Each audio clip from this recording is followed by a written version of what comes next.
Welcome back, everyone, to the Questing Bard. Sorry, I know it's been a while. I had some family issues, not issues, emergencies. So I'm out of town. That's why you can tell my background is a little different and stuff like that. So I missed last week because of those issues.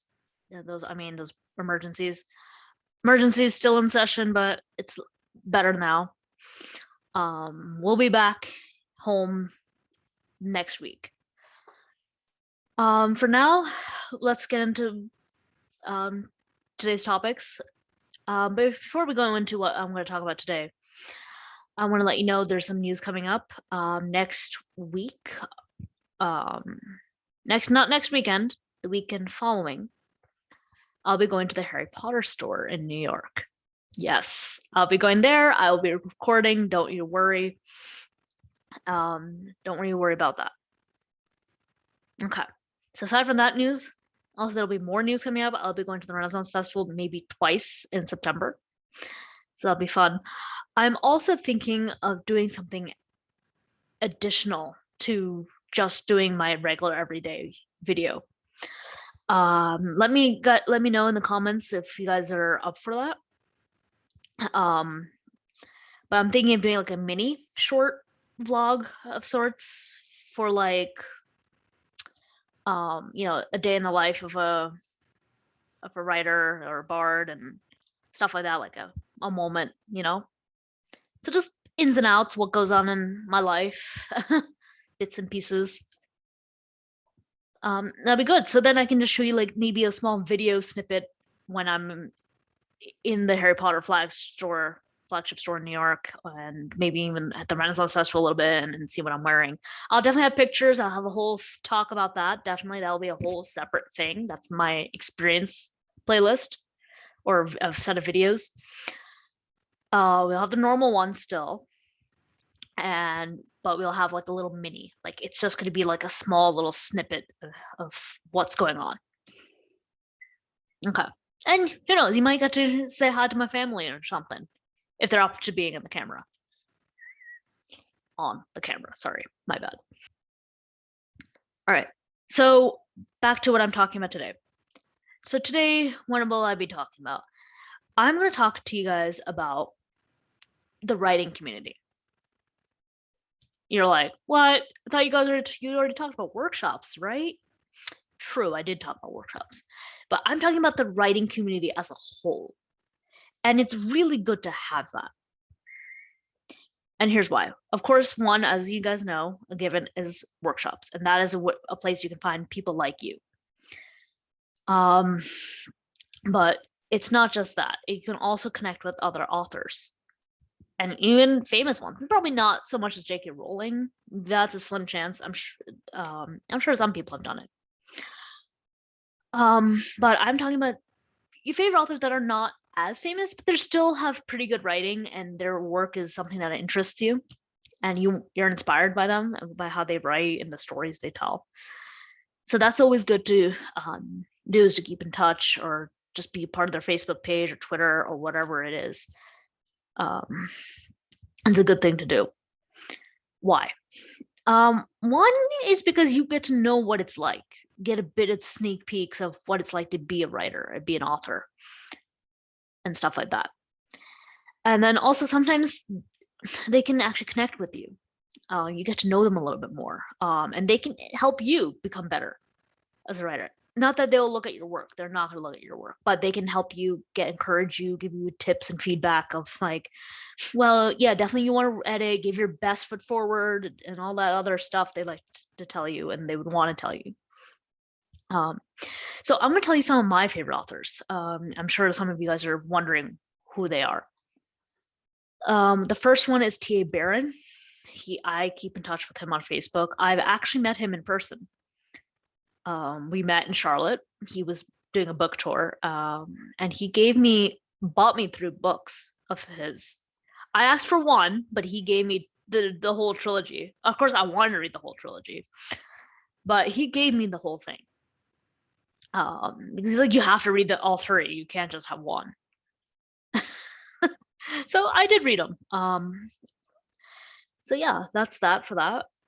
But T. Barron is somebody who I've been friends with for a long time. How I've got into his books was they were very emotional. They were very like character driven, and I loved how in detail the world was, and the characters were so I connected, I attached, like they were funny, and I was like laughing my head off every second.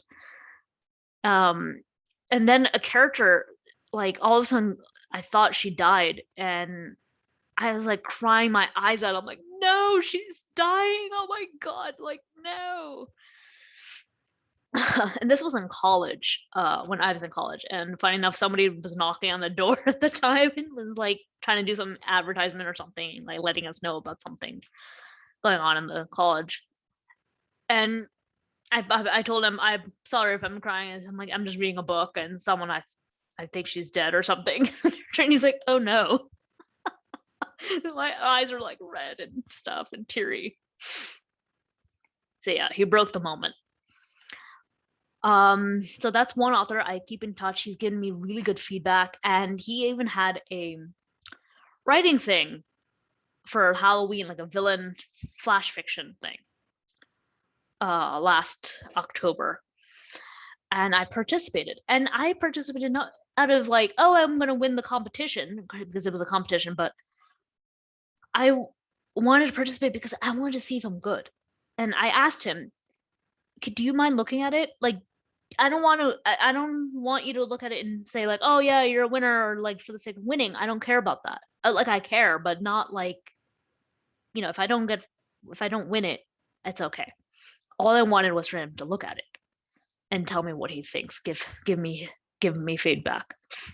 And he did.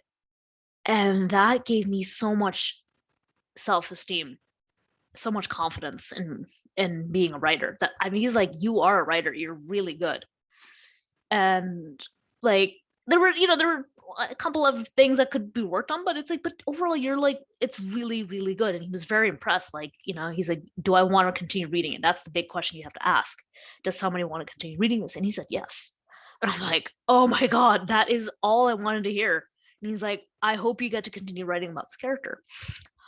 I will tell you who that character is. I don't know yet. That story is a bit of a work in progress for me. The name might change, some things might change about it, but definitely I will want to write something in that area with that character in mind. So now moving into another writer, another author. This is Kristen Brynn. So she writes the Green Rider series. Really amazing story. Oh my God, it is epic, absolutely epic and amazing in its own way. It definitely, like, one thing I like about it is its description, its details, its feelings, and all these things, and all these different characters and these connections and relationships. It's like Harry Potter, Lord of the Rings, and bit of Star Wars-ish kind of feel all rolled into one story. Except there's no science fiction. Well, there's a part that is science fiction, but but yeah, so Kristen Brynn, I kept in touch with her on Facebook, and she even has her series has a soundtrack for the first book. Now they have one for the second book. It's doing really well. No movie yet, no movies, nothing yet. But I do keep in touch. I got some advice of like where to look for agents, literary agents. She gave me when I asked her during an interview, like not interview with me, but like Q&A session. So that really helped, and I'm like, okay. She gave me some good tip, like saying like, well, look in the books of your favorite authors and look at who was there. If they mention their agent in their acknowledgement page, that means they're pretty good. If they didn't mention them, because then they probably forgot about them and they weren't worth mentioning. Like, oh, that is so sad. But that's what it was, and I did. Though I did find Kristen Brynn's first agent. She did mention her. Anna Ghosh.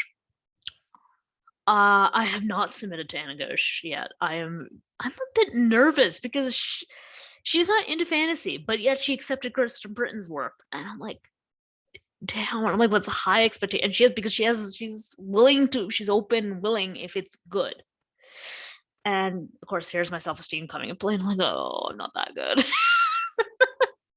I don't know if it's her material or not. Like, oh. So there you have it. I'm kind of stumped. And she did get some help from another fellow author before she submitted it to Anne Ghosh. Terry Goodkind, I think it was. Another fantasy author. I heard of him. I haven't read his books. I feel there's too many of his books, and I feel like it's a little too much. And I have not felt any book of his that would connect to me. So yeah, he helped her like editing and with names, give advice for some name changes and stuff like that, and tidbits of like, okay, this is not really working, but yeah, hey, overall it's really good. But here and there, I just nitpicked and a little bit gave you ideas, and she took it.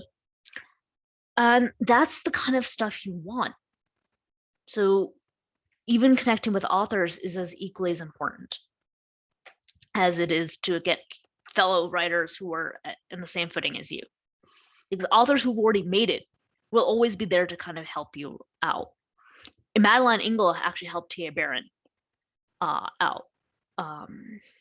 He had a fun story about how he got in the beginning when he was getting rejected. Like, I don't know if he got rejected or, but I think he was interested. I don't know if it was rejections or something, but he was wanting to do writing, and he was writing, and I don't think he's ever like submitted anything.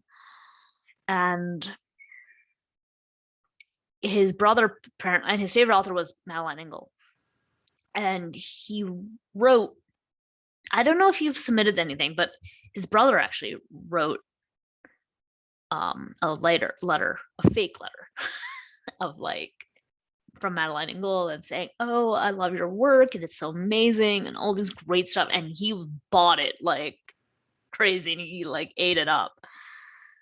Of course, one of his friends was like, are you sure that was Madeline Engel? Are you really sure? He's like, yeah, so it is. It's, really? I don't know. This sounds like a prank. And of course he looked into it and he's like, oh my God, it's a prank.